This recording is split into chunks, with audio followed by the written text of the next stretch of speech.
Antes de tudo, eu peço que você relaxe, controle sua ansiedade e me dê a sua preciosa atenção. E é claro, aproveite o vídeo. Já vou logo avisando que eu não sou nenhum especialista em nada que eu vou falar nesse vídeo. Eu sou apenas um jovem querendo ajudar outras pessoas com os mesmos problemas que eu, tudo bem? E para nós falarmos de procrastinação, nada melhor senão começar propondo uma pergunta.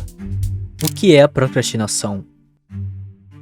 Em latim, procrastinar significa procrastinatio, pro significa para, e crastinatio significa amanhã. E se juntarmos os dois, fica para amanhã. Olha que coisa legal. Você prestou atenção no que eu acabei de falar? Bom, o que você precisa saber é que basicamente procrastinar é adiar uma tarefa ou compromisso para outro momento. Temos que ressaltar que a procrastinação é diferente da preguiça. Esses conceitos estão relacionados, mas diferentes em origem e impacto. Geralmente, quem procrastina quer fazer a tarefa, mas acaba adiando por causa de ansiedade ou de outras dificuldades de começar. A procrastinação está mais ligada a questões emocionais, como o medo do fracasso, perfeccionismo ou sobrecarga mental. Já a preguiça está mais associada a um estado de apatia ou falta de energia, sem necessariamente haver uma preocupação ou culpa por não agir. A preguiça não envolve necessariamente o conflito emocional, a pessoa simplesmente prefere não se esforçar. Que chato isso, né? Marcar uma tarefa e adiar, como se fosse uma bola de neve, que começa pequena e quando você já vê, está enorme. Se isso é tão ruim, então, por que a gente procrastina? Existem vários motivos que nos fazem procrastinar, e nesse vídeo eu vou abordar apenas 3 deles, que são os principais que eu tenho que lidar, e você pode se identificar com um ou até todos eles. Um dos motivos que eu vou falar agora pode estar batido pra você, mas como eu falei, ele é um dos principais motivos que me fazem procrastinar, e ele é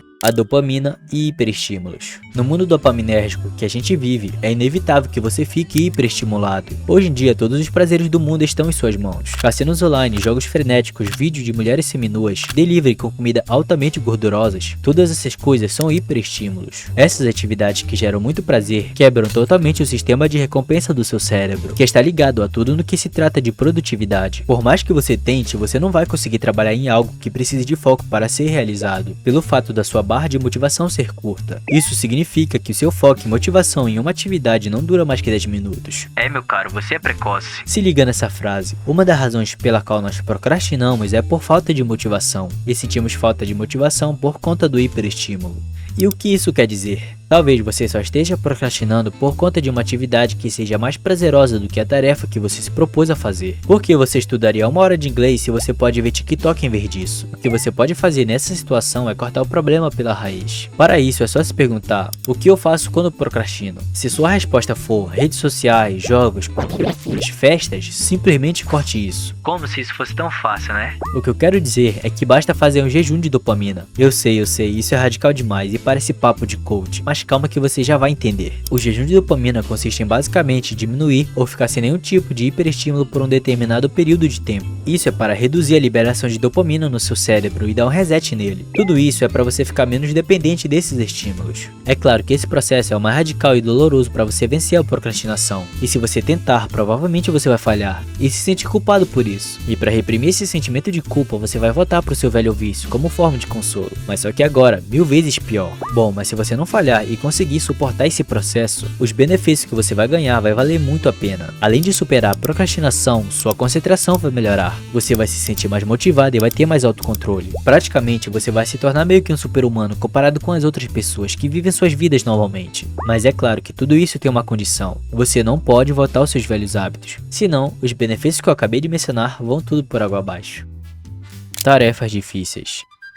Outro motivo pelo qual a maioria das pessoas procrastinam é quando a tarefa parece muito grande e difícil de fazer. Com certeza você já se deparou com uma tarefa enorme, e só de pensar no trabalho que ela vai dar, você já fica cansado. É como se você estivesse prestes a lutar contra um boxeador 2 vezes mais grande que você, e só de olhar pra ele você já consegue imaginar a surra que você vai levar. E é exatamente assim que eu me sinto quando eu vou fazer um vídeo. Nós evitamos esse tipo de tarefa pois a gente tem um instinto de autopreservação que fala para nós evitarmos essas coisas que desafiam as nossas capacidades. Para mim não há nada mais desafiador que criar um roteiro, pois eu sou iniciante, na maioria das vezes eu levo pelo menos 10 horas para escrevê-lo. E nesse meio tempo eu fico pesquisando, entendendo e organizando meus pensamentos e traduzindo isso para escrita. E isso é desgastante para mim, e acabo que por muitas vezes evitando e deixando para depois. Em outras palavras, procrastinando. Então como ter ânimo e vontade para fazer uma tarefa enorme e difícil? É simples, quebrando ela em partes. Existe um diálogo onde você pergunta para uma pessoa como se come um elefante. Bom, a resposta certa é comendo por partes ou uma mordida de cada vez. A ideia é que sempre que você se deparar com uma tarefa grande e complexa, tudo o que você precisa fazer é cortá-la em pedaços. Essa ideia é projetada para nós superarmos a resistência natural que todos nós sentimos quando nos deparamos com grandes desafios e tarefas potencialmente estressantes. Uma boa maneira de separar uma tarefa grande em partes é utilizando a famosa técnica Pomodoro, ou simplesmente separar o processo do seu trabalho em etapas em uma lista.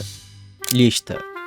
Bom, vamos começar pela lista. Imagine que você quer arrumar o seu quarto, mas você está com muita preguiça. Igual eu pra terminar esse vídeo. Você vai usar a lista e vai fazer ela da seguinte forma. Lista de tarefas. Arrumar o quarto. Primeiro, arrumar a cama. Segundo, varrer o chão. Terceiro, dobrar as roupas. E quarto, limpar o espelho. Pronto, é simples na real essa solução. Digamos que depois de você fazer essas coisas, seu quarto não vai estar mais parecendo um chiqueiro. Técnica Pomodoro.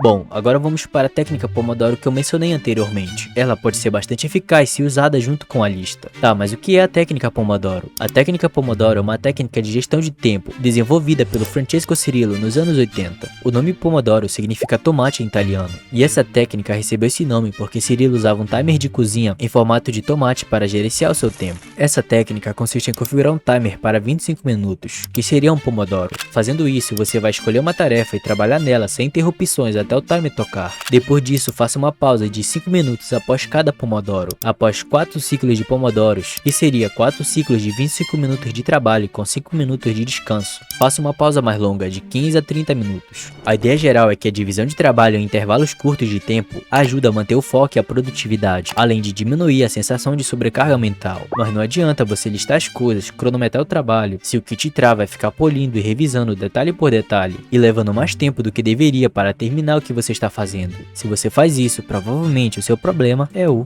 perfeccionismo.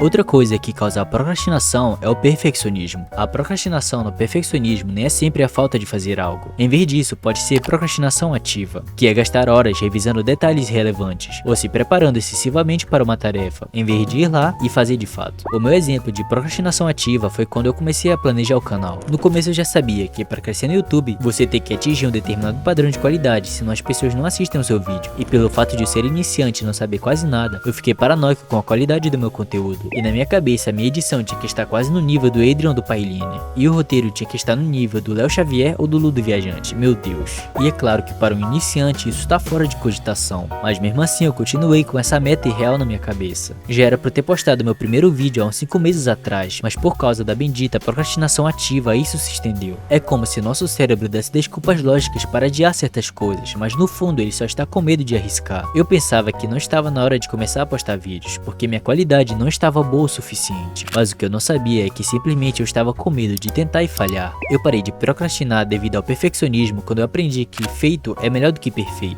Essa frase enfatiza que é mais valioso concluir uma tarefa de forma satisfatória do que ficar preso na tentativa de atingir um padrão ideal, e por muitas vezes acabar não fazendo nada. Poste seu primeiro vídeo, cante sua primeira música, pinte a sua primeira pintura, provavelmente vai estar uma porcaria, e não vai estar do jeito que você queria. E tá tudo bem nisso, a vida funciona desse jeito. Existe alguém que já nasceu sabendo andar? Não. Depois de um fracasso, a vida continua. As pessoas esquecem e vem um novo dia. E com ele vem uma nova oportunidade de tentar de novo. Mas se você fracassar novamente, não fique frustrado. A cada nova tentativa, você ganha mais experiência. Não tenha medo de errar. O que diferencia você das suas referências é que eles simplesmente não desistiram. Eles também se depararam com dificuldades, mas com resiliência eles conseguiram superar e alcançar a maestria. Então por que você seria diferente deles?